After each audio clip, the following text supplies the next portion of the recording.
I didn't claim it yet. Okay. Um, uh, I can't say the whole time, but I wanted to thank Rabbi Polak for giving of his time and great knowledge to learn with us. And I'm glad to see this nice group of people that are here. And we hope that this learning will grow from the learning itself. Will be a way of preparing for Shavuos, and also it should just be a way for I won't ask everyone. We can see everyone's names, so I guess you don't have to introduce yourself. But this also should just be a way that the group has this set time once a week to see your friends or people that you don't know or don't interact with as much, and have this group, have this community. It's for the learning and for the community, and we hope that everyone will enjoy it. I'm sure we'll learn a lot. And thank you, Rabbi Polak. My pleasure. The only person I can see on my screen is Rabbi Hellman, and he's very good looking. But if there are other people, I'd like to be able to see them. So, Rabbi Polak, I think if the top right of your screen, you might see something called speaker view.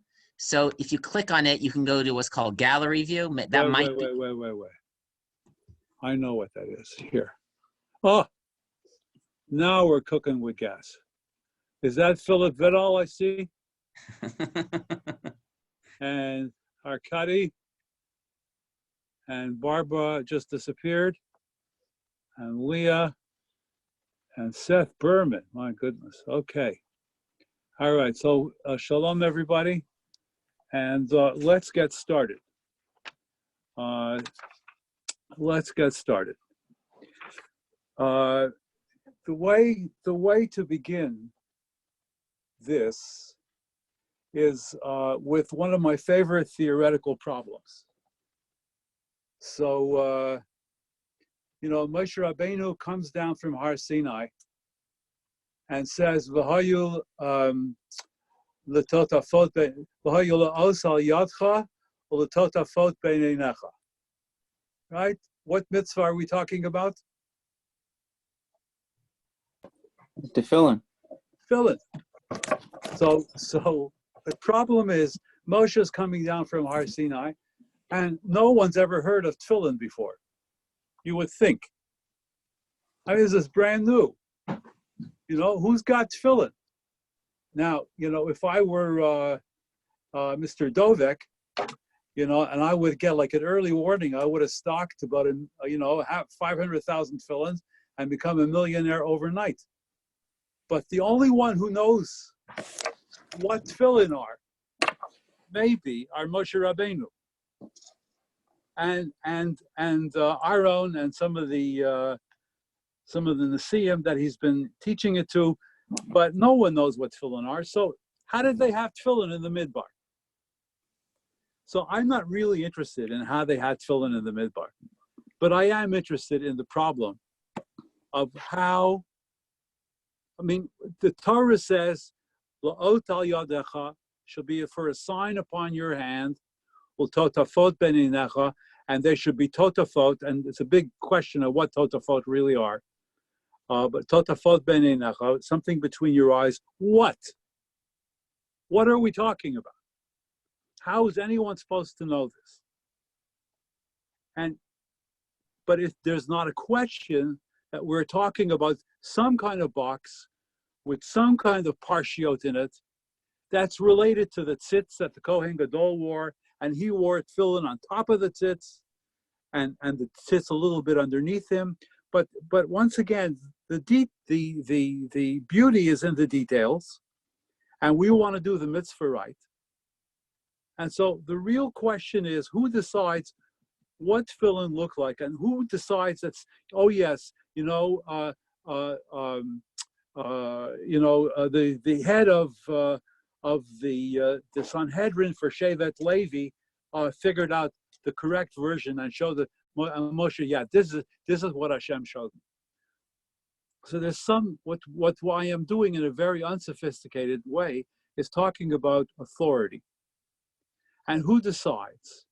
And how is that authority transmitted from generation to generation? And who is reliable? And who is not reliable? And how do we figure that out? And that issue is a mess because in the long run, we are certainly interested in the truth. So one of the sidebars, one of the side agendas of Rabbi Yehuda Hanassi, when he is compiling the Mishnah, is to get a list of who we can rely on and who said what authoritatively. And he begins with Hillel and Shammai. And he basically tells us, you think this is an easy job? This is not an easy job, because Hillel and Shammai disagree on most things. And you want to talk about authoritative? Authoritative what? Sometimes the only thing that's authoritative is that there is a machloket. So we get this weird tractate, Ediyot, that we're going to take a look at, that actually has no subject matter. Every Mishnah is different. Every Mishnah has a different message. Every Mishnah has just a statement of authority, and to give you some sense of how reliable the Torah Sheba'al Peh is. So you have the generation of Sinai. You have Moshe teaching his number one Talmid, Yehoshua. If this is sounding familiar, you're right. Yehoshua gives it to the Zakanim. The Zakanim give it over to the Nevi'im. The Nevi'im give it over to Anshe Knesset Hagdolah. This is over several hundred years, but there is a accurate and a faithful transmission. And we, 3,000 years later, hanging by a hair, are intimately connected to this tradition. And there isn't a Jew walking around today saying that tefillin have to be circles and not squares. And there isn't a Jew walking around today saying that the cover of your sukkah has to be opened a little bit to the sky so you can see the star. No, there's certain things that we are comfortable with, that we know about, and that where information is given. And what you're going to get in this Masechet is something fascinating, something absolutely fascinating, which is what each person heard from his greatest teacher that is beyond dispute. That's what you're going to get in this Masechet. So every Mishnah is about something else. Every Mishnah is about a different halacha. There is no theme except what was the transmission and who is the authority behind the content of the transmission. That's what this Masechet is about. So that's the first part of the introduction, and it's there is nothing like it, but it's got one virtue over all of the other tractates of the Mishnah, and that is that Masechet Ediyot is famous for the fact that there are virtually no machloket, real machloket, recorded in any of the mishnayot. So it is a Mishnah of peace. It's a Mishnah of tranquility. And it's a Mishnah, I would say, using modern language, a Mishnah of memory. So then we have to say a word about the text that we're using of the Mishnah. We're using the Kahati text of the Mishnah, and I hope that most of you were able to download it on your Android or your iPhones. And it is free. And if you scroll down far enough on the page, you will discover that not only do you have the full Kahati Mishnayot on your phone, you also have the English version of the Kahati further down the page. But Pinchas Kahati, who was Harav Pinchas Kahati, I mean, don't underestimate this man's Torah scholarship. But Pinchas Kahati, Rav Pinchas Kahati, was a officer in Bank HaPoalim. And I believe he passed away in the 1970s. And he was probably the greatest Torah educator I have ever run. I never met him personally, but he is probably the greatest Torah educator I ever ran across. Because he asked only one question. He asked, what information is missing from a normal person in the Mishnah that doesn't allow him to understand the Mishnah? And he proceeded to answer that question.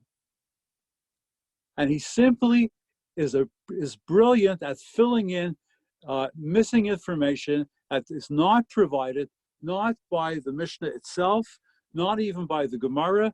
Sometimes the Gemara answers it, and certainly the great commentators on the Mishnah up to the 20th century.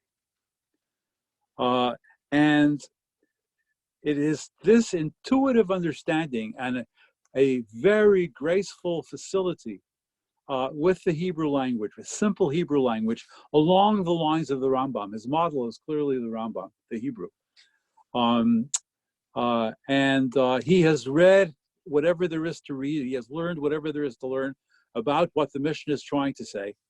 And he starts giving, between Mincha and Mariv, in Yerushalayim on King George Street on Heichal Shlomo, in the 1950s and 60s, a shir on mishnayot. And the people going to the shir say, hey, you know what? This is good stuff. We better take advantage of this. And eventually, it started, the Kahati Mishnayot came out in pamphlets. And if you hang out around Heichal Shlomo long enough, you'll come across a couple. They're not a rare breed. And then eventually they published his Mishnah. But his Mishnah is great only, especially because of its pedagogy. He figured out why normal people can't read a Mishnah and make sense of it. And he answered it because they're missing things. And he simply filled in the missing information. And he opened it up in ways that the Mishnah had never been opened. Unless you had great teachers, you could not learn Mishnayos by yourself. There was one Mishnayos before Kahati that I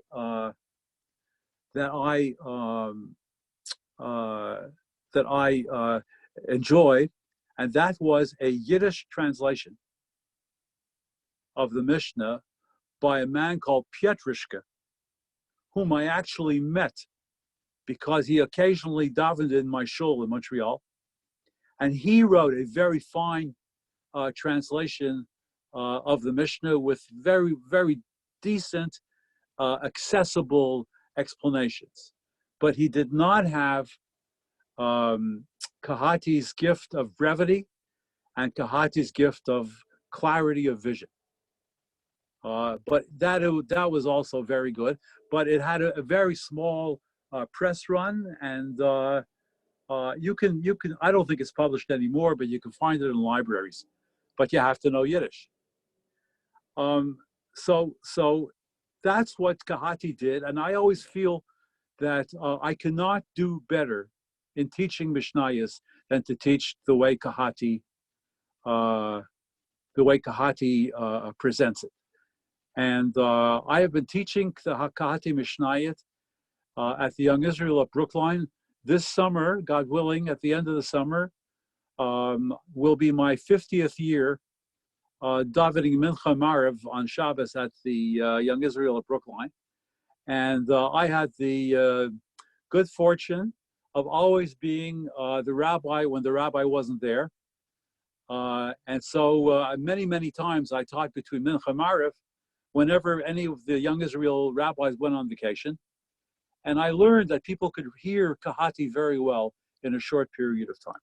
So let's head now to Kahati's introduction to tractate Ediyot. I will read it with you, and you are meant to interrupt me and ask me any questions that occur to you, okay? So here goes. Masechet Ediyot, and the introductions are profoundly important. He learned this from the Rambam. He learned to write really, really good introductions. And they're basic and they're fundamental, and you have to listen to them, okay? So, Masechet Ediyot, he writes, tractate Ediyot, Eina Oseket Be'inyan Echad, is not involved in one single topic, Ela Shnuyot Ba Halachot Be'inyanim Shonim, learned in tractate Ediyot are multiple topics, Shesudru V'nerchu Al Yedei Chachamim B'Kerem B'Yavne. A group of Chachamim got together at the post-destruction, temple destruction, in Kerem B'Yavne, where there, of course, is a famous yeshiva today, named after that one. Those Chachamim, probably, I'm speculating here, I'm not an historian, probably felt that the Torah Sheba'al Peh is slipping from their hands. So they said, let's get together. They all came to this yeshiva somewhere around the year 100. Maybe 80, 90, 100, I don't know. I'm not good enough to give it a date. But they all came there, the greatest Talmidei Chachamim of the time, and they said, let's make a list of what we know for sure, what we heard from our greatest teachers. And that's what Masechet Ediyot are. Bereshit Tosefta Ediyot Shanu. Now you know that there is the Mishna, then there is the Gemara, and then there is the Tosefta. So the Mishnah is the core document of Tanaitic teachings from those times, and the Tosefta is more of those Tanaitic teachings that were not admitted to the Mishnah. Part of the agenda of the Mishnah was brevity. Part of the agenda of the Mishnah was accessibility. And Rabbi Yehuda Nasi, as an editor, did not put every Mishnah in there. So the Mishnahs that didn't make it in there, they're just as important, they're just as beautiful, are the Tosefta. And the more advanced you get in Torah scholarship, the more you go back to the Tosefta. No one learns Tosefta in the yeshiva. I never heard of a yeshiva that taught Tosefta. But as you mature in your own scholarship, you start reading Tosefta. And it's amazing stuff, and very often very surprising.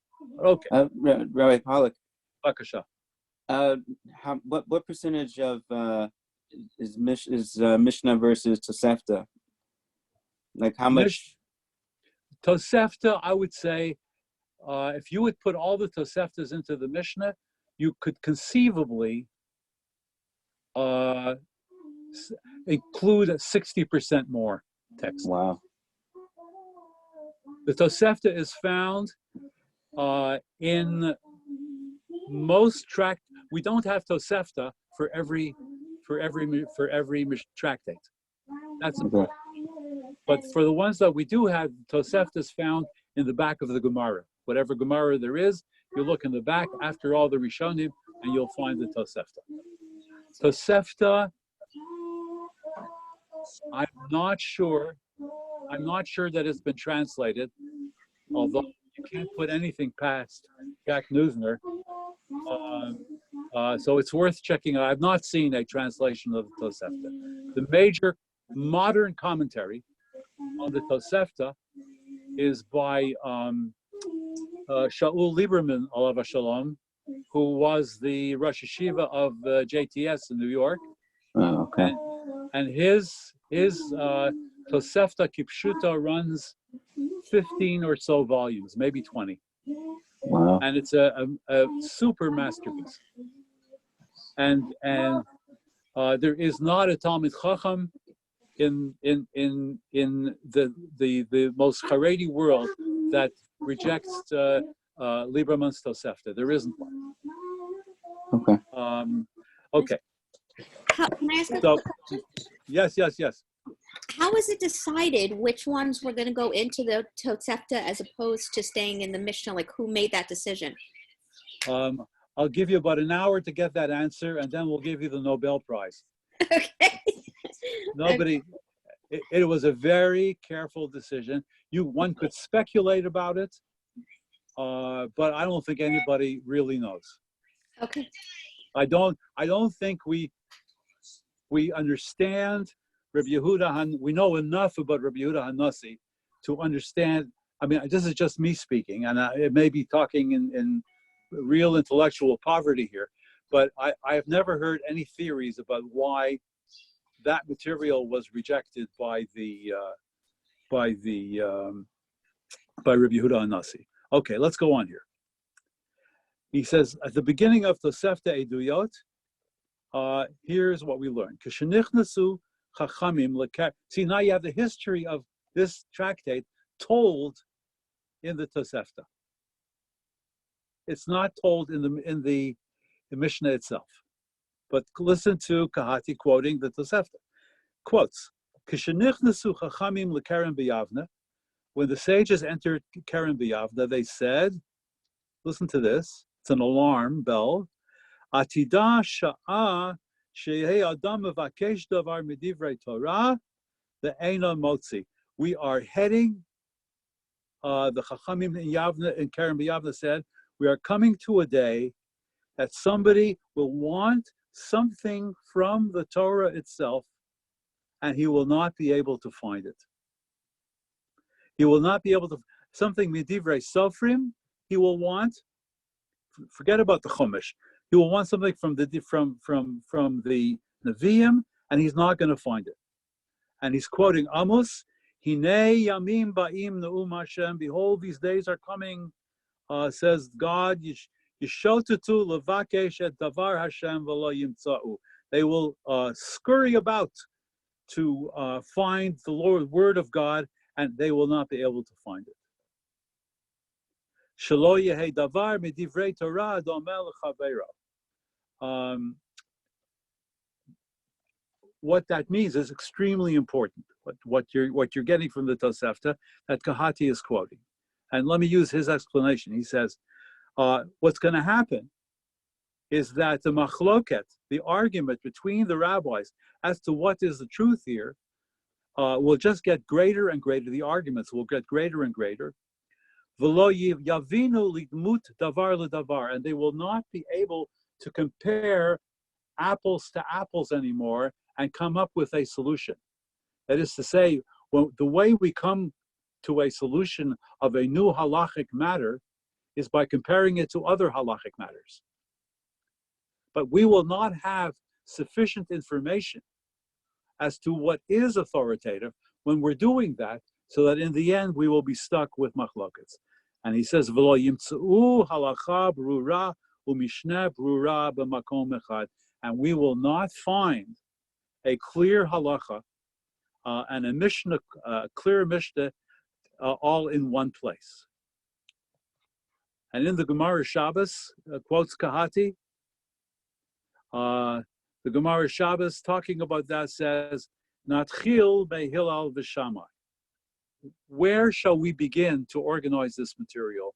And they said in the yeshiva, in Keren B'Yavna on that day, they said basically, we've got 24 hours to pull this information together and have a reliable source for Jews to be able to paskin halacha when they're using analogies to paskin halacha.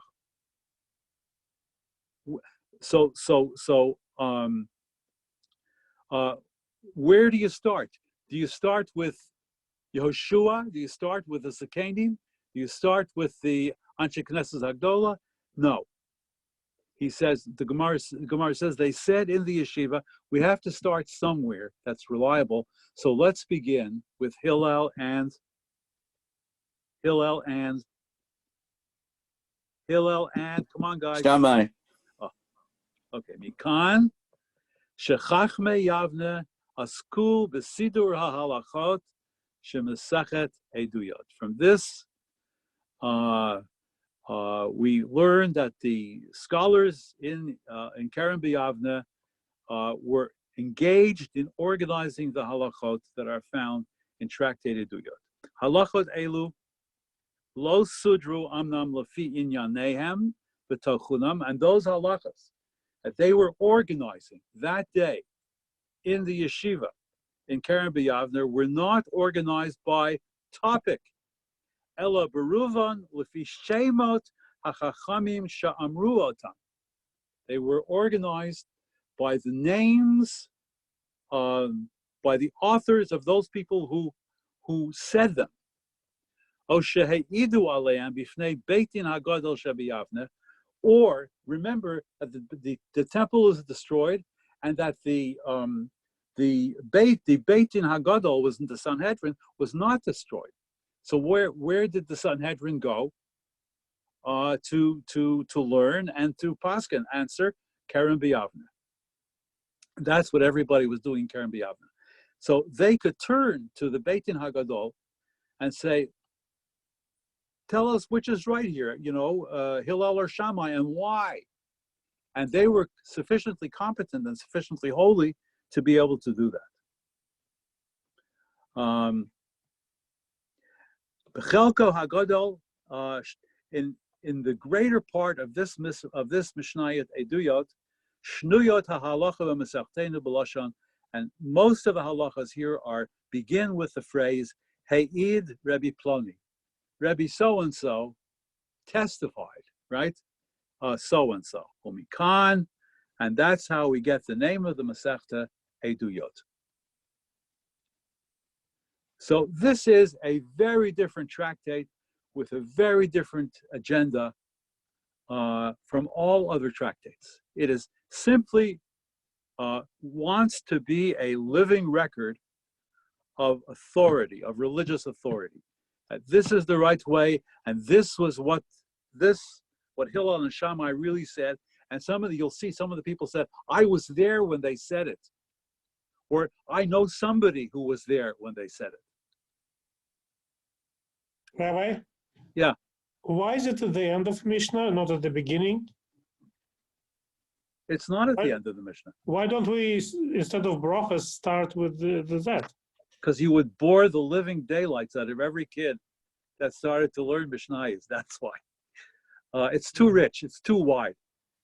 If you're learning mishnayos, the beauty of mishnayos is you wind up knowing something fairly thoroughly. And here there's so much that all you'll get is a headache. It's not a starter mishnayos. It's a good question. It's a very good question. So you're saying Mishnah is not an academic exercise, it's a teaching material. Yeah. Yeah. Oh no, I'm not saying that at all. But I'm simply saying that Ediyot is a record of Talmudic record keeping. That's what I'm saying.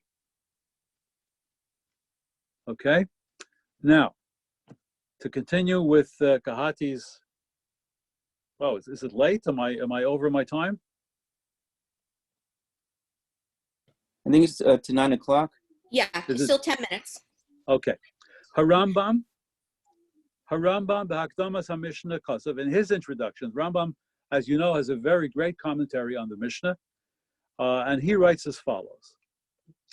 Quotes: Rov inyan zot hamasechta, the bulk of what's going on in this Masechta, liskar bo, to remember, to he's saying it differently.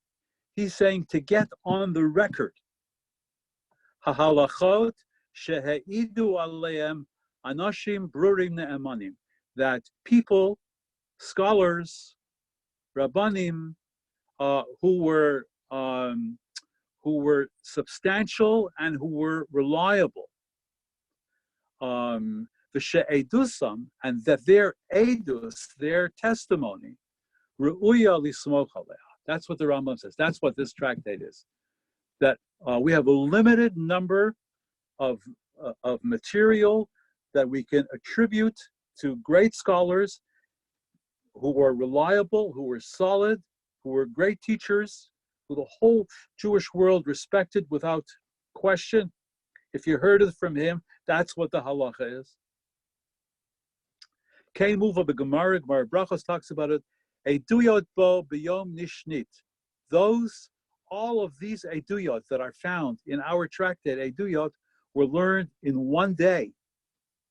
Kolomar ba'ota yom sheheviru et Rabban Gamliel menesuato v'hoshivu b'mkomo as Rabbi Elazar ben Azariah. So this is a very unusual day in the history of halacha. You may recall that Rabban Gamliel was the head of he was the Rosh Yeshiva in this new yeshiva that was built outside of the Beis HaMikdash in Kerem B'Yavne. And he was notorious, Rabban Gamliel, for not letting people into the room. And he had a guy at the door who was the bouncer. And he would let people in if you could prove to the doorkeeper, whoever he was, that your inside was like your outside.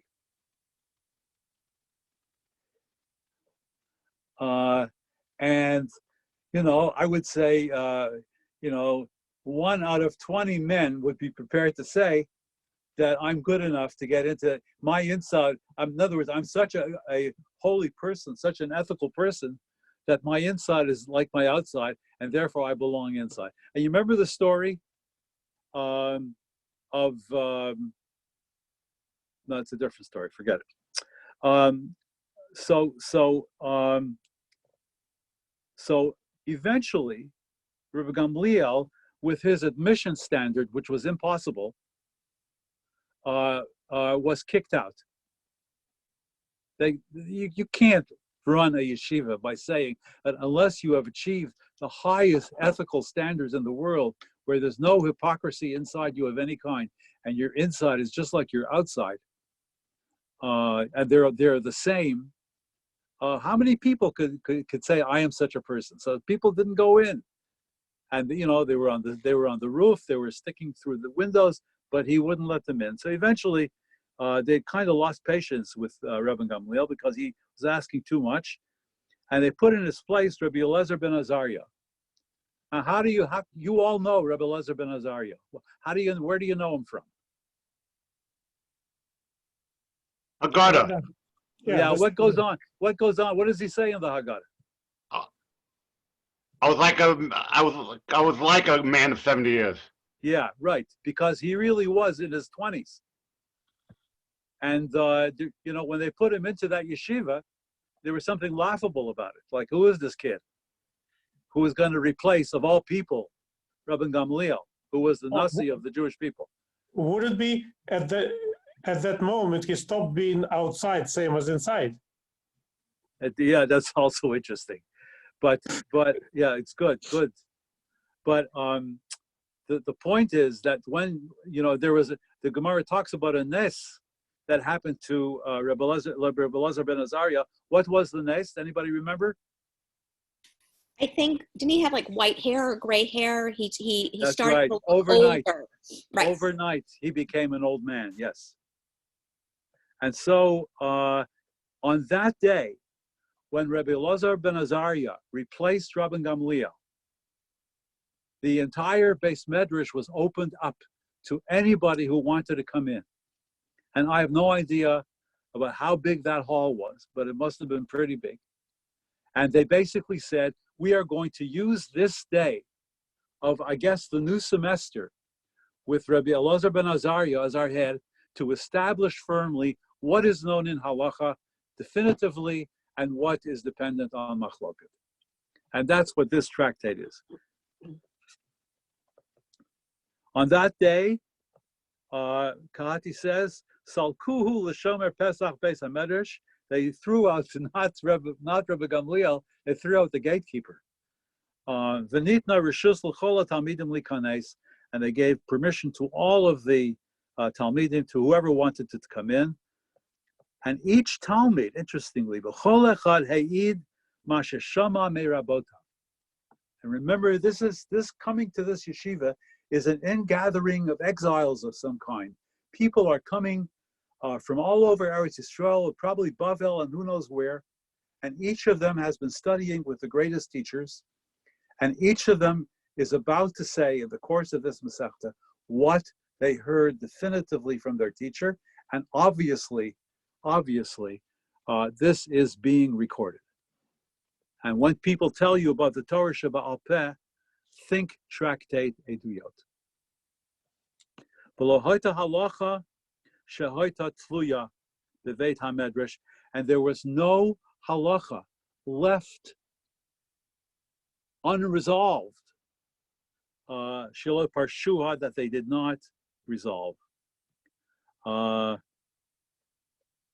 And because Rashi has an interesting comment that Kahati quotes, that because there were so many students and so much, I guess, pushing around and so much pilpul, that it was hard to figure out after a while the wheat from the chaff, what was the real halacha and what was just fun pilpul, and you needed to establish that. Again, that's what's accomplished in this tractate. Last paragraph on the page, Kahati continues, the Gemara Kiddushin, he talks now about some of the names that this Masechta had, and the Gemara Kiddushin refers to our Masechta as Bechirta.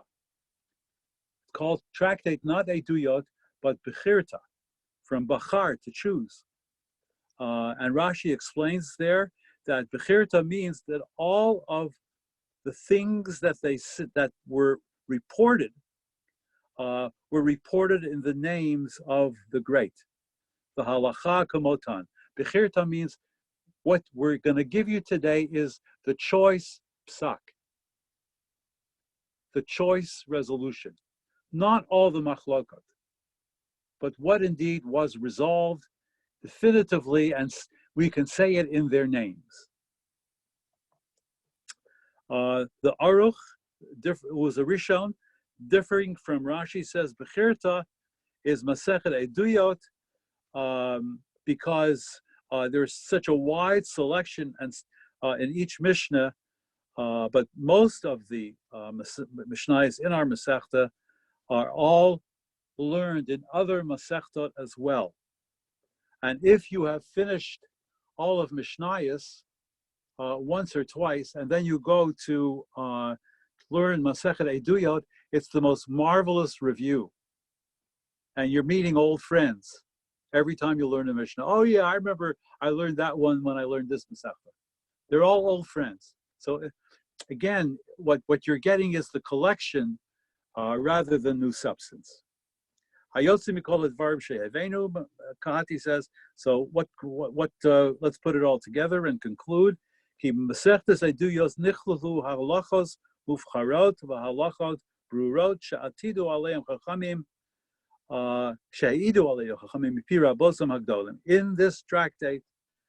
we are collected all the halachos that were resolved and all the halachos that are clear, about which the preceding sages had confirmed. So also in this tractate, gam halachos acheros she'enam eduyos. There are also halachos that are not testified to, because some of that process of comparing this halacha to that halacha and asking if that is a legitimate analogy, if that is a legitimate comparison, was done in the yeshiva on that day. And that's also recorded in tractate Ediyot. And that is the introduction to the Masechta. And God willing, next week, we will look over, Mishnah Gimel in the first chapter. Yes? Rabbi, so how possibly they can do all that in 24 hours?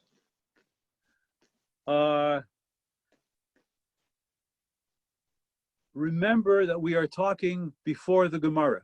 The Gemara does not exist yet. Well, we are finishing the last Mishnah with Jeremy Nussbaum.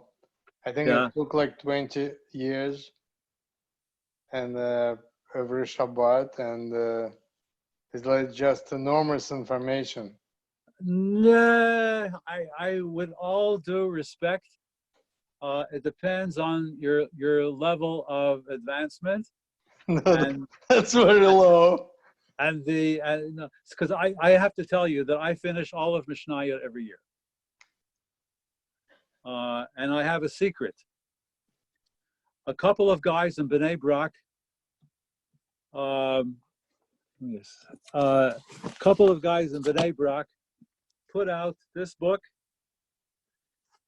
If you look at it carefully, in the left corner of every page is a date. Hmm. And there are 365 pages. Need I say more? Actually, there's double that. It's 2 pages a day. Right. And one And can go. it's all done after everything is like established and discussed and settled. You have to discuss each subject. No, I mean, my fantasy, I wasn't there, you know. I'm old, but I'm not that old. My fantasy is that they went around the room and each person was said, you study for 10 years with Hillel and Shammai, with Hillel, or you study for 10 years with Rabbi Akiva. What things did Rabbi Akiva say with absolute certainty that this was the halacha? And I think in the course of, it's also possible that the one day may be a literary exaggeration of some kind. It may have been, you know, it is. I mean, it is conceivable that it's a what we call a guzma, an exaggeration. But something like that happened there and then, which is mentioned several times in several different places in the Gemara. And I think it was a very beautiful day, because what it took halacha away from the aristocracy and gave it to the people. That's what happened on that day. I'm still trying to understand. So they listed all the mishnayot which had halacha, but not all of them do. No, they listed all the halachot that they heard definitively from their teachers. And that's just Ediyot? And in particular, all the halachot that were non-controversial, that were absolute. And are they all distributed now among all the mishnayot? Yes. Okay. That's and the whole. Then they added on top of that those ones that don't have halacha on it? Not in this tractate. Oh, so we're talking only about this tractate. Yes, Okay, so that one they did in one day. that's right. Oh, okay. Yeah. Now I can see how it could happen. Okay, good. Any other questions? It sounds like they're using the opportunity after dismissing Rabban Gamliel to put those statements in that he somehow prevented them doing, quoting a lot of other people, and they don't know if there's going to be a second day, right? So they're trying to go very quickly. No, he was not going to go back. I mean, you know, I think some of the symbolism of having Rabbi Elazar ben Azariah as his replacement is that he's a young guy and he's going to be around for a long time. But he's going back after that, right?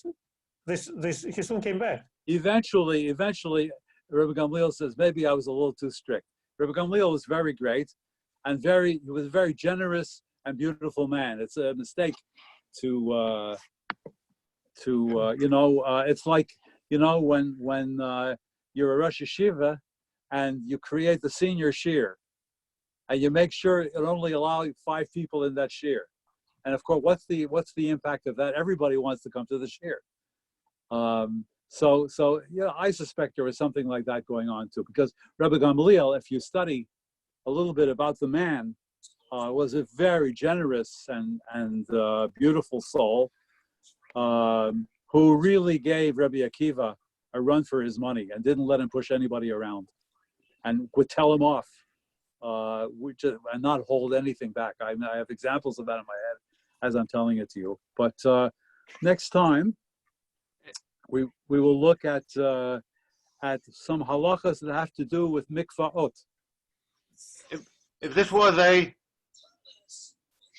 was an all-encompassing track volume, how did it decide which of the 6 sectors to put it in? It's a very good question. They put it in, according to the Rambam, it follows tractate Shavuot, because in Shavuot, people are making statements that are grounded in objective evidence. It's a higher form of ascertaining that something is true. And they felt that it's more connected to Shavuot than to other topics in halacha. Because to swear is an extension of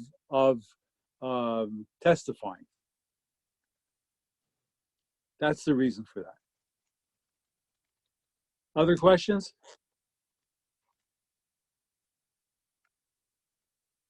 Okay, I just want a very good course evaluation at the end of the semester. Okay. Thank you. Have a good Okay. Yes, thank you. Laila tov, Bye. everybody. Hello, everybody. Laila tov, tov, Thank Mishka. you. We'll be using the same source sheets next week? Yeah. Okay, thank you. Okay. Good evening.